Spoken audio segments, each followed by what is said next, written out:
Em nome do Pai, e do Filho, e do Espírito Santo. Amém. Evangelho de Jesus Cristo segundo São João. Glória a vós, Senhor. Naquele tempo, Jesus respondeu aos judeus: Meu Pai trabalha sempre, portanto também eu trabalho. Então os judeus ainda mais procuravam matá-lo, porque, além de violar o sábado, chamava a Deus de seu Pai, fazendo-se assim igual a Deus. Tomando a palavra, Jesus disse aos judeus: Em verdade vos digo, o Filho não pode fazer nada por si mesmo. Ele faz apenas o que vê o Pai fazer. E o que o Pai faz, o Filho também faz. O Pai ama o Filho e lhe mostra tudo o que ele mesmo faz. E lhe mostrará obras maiores ainda, de modo que ficareis admirados. Assim como o Pai ressuscita os mortos e lhes dá a vida, o Filho também dá a vida a quem ele quer. De fato, o Pai não julga ninguém, mas ele deu ao Filho o poder de julgar, para que todos honrem o Filho, assim como honra o Pai. Quem não honra o Filho também não honra o Pai que o enviou. Em verdade vos digo, quem ouve a minha palavra e crê naquele que me enviou possui a vida eterna, não será condenado, pois já passou da morte para a vida. Em verdade vos digo, está chegando a hora e já chegou, em que os mortos ouvirão a voz do Filho de Deus, e os que ouvirem viverão. Porque assim como o Pai possui a vida em si mesmo, do mesmo modo concedeu ao Filho possuir a vida em si mesmo. Além disso, deu-lhe poder de julgar, pois ele é o Filho do homem. Não fiqueis admirado com isso, porque vai chegar a hora em que todos os que estão no túmulo ouvirão a voz do Filho e sairão. Aqueles que fizerem o bem ressuscitarão para a vida, e aqueles que praticaram o mal para a condenação. Eu não posso fazer nada por mim mesmo. Eu julgo conforme o que escuto, e meu julgamento é justo, porque não procuro fazer a minha vontade, mas a vontade daquele que me enviou. Palavra da salvação. Glória a vós, Senhor. Meus irmãos, nesse dia 2 de abril, quarta-feira, nós temos aqui Evangelho de São João, capítulo 5, versículos de 17 a 30. E eu gostaria de destacar esse versículo me saltou os olhos e me levou à meditação desse evangelho. Em verdade vos digo, quem ouve a minha palavra e crê naquele que me enviou, possui a vida eterna. Meus irmãos, se nós olhamos esse texto atentamente e nós vimos para quem que Jesus estava dizendo esse texto, Jesus estava dizendo esse texto para os judeus, as autoridades da sua época, aqueles que conheciam a religião, e a dificuldade aqui era acreditar naquilo que Jesus estava falando. Então, os judeus estavam bravos, porque além de Jesus violar o sábado, segundo a lei deles, Jesus ainda agora se coloca numa posição de igual a Deus. E é exatamente isso que 325 anos depois, o Concílio de Nicéia I, ele vai declarar: Jesus ele é homoúsios, ou seja, ele é consubstancial ao Pai. Ele é igual ao Pai em substância, essência e natureza. E aí, o concílio depois de Constantinopla I, completando o Concílio de Nicéia, vai dizer que ele é Deus de Deus, luz da luz, Deus verdadeiro de Deus verdadeiro, gerado, não criado, consubstancial ao Pai. Olha que coisa maravilhosa. Então, o que Jesus está dizendo para esse povo aqui é algo que, para eles, parece uma linguagem esquisita, difícil de acreditar. E Jesus diz que o acesso a Ele, o acesso à vida eterna, se dá pela fé. Meus irmãos, eu não sei se vocês compreenderam a profundidade daquilo que nós acabamos de ler. O acesso à vida eterna é através da fé. E eu digo para vocês, meu irmão, minha irmã, qual é a crise hoje entre os cristãos? Ou melhor, qual é a crise na igreja hoje? Ora, a crise hoje na igreja não é outra senão uma crise de fé. É a crise de fé que não está só no coração dos leigos, não, tá? Está também no clero. Nós precisamos dizer isso com todo respeito ao clero, mas nós vemos às vezes clérigos que parece que perderam a fé mesmo. Fala assim, onde está a fé aí? É isso, Jesus aqui está dizendo. Jesus está dizendo aqui coisas profundas e o povo não é capaz de acreditar. O Catecismo da Igreja Católica, no número 675, diz que antes da segunda vinda de Cristo, ou antes do segundo advento, né? A palavra advento é aquele que vem, a chegada, a parousia significa isso, né? A parousia é a chegada de um rei. Então nós aguardamos a parousia, ou seja, a segunda vinda de Cristo. O Catecismo no número 675, e veja, isso não é a palavra minha, não, do Alan, não. Essa é a palavra da própria igreja.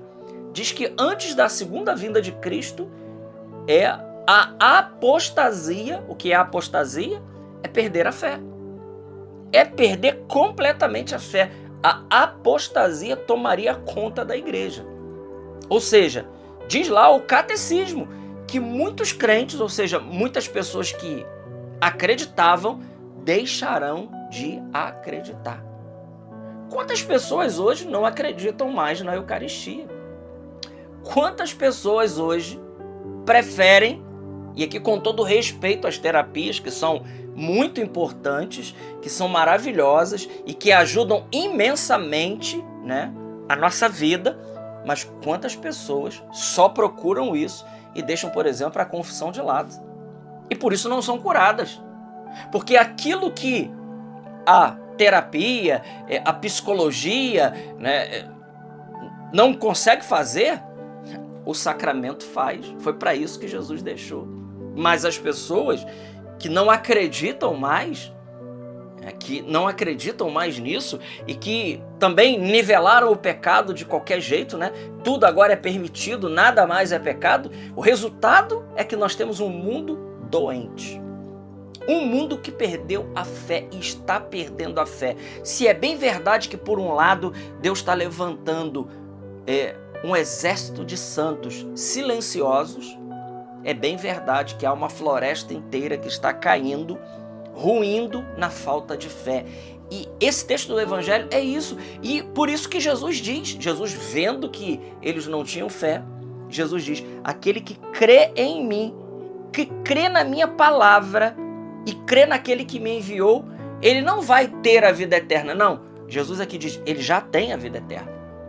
Ele já tem a vida eterna. Isso significa dizer, meus irmãos, que quando nós, através do batismo, e vivemos em estado de graça, e pela fé nós temos acesso ao Cristo, nós já estamos vivendo a vida eterna. Então, essa vida, como nos ensina o ritual de Ezequias, por exemplo, ela não será tirada, mas ela será transformada. Transformada. Essa vida será transformada, assim como a vida do bebezinho, que ninguém duvida que aquilo é uma vida, ninguém duvida que aquela vida, o bebê está ali confortável na barriguinha da sua mãe, mas quando aquele bebê sai ali, é uma outra vida. É ou não é? É.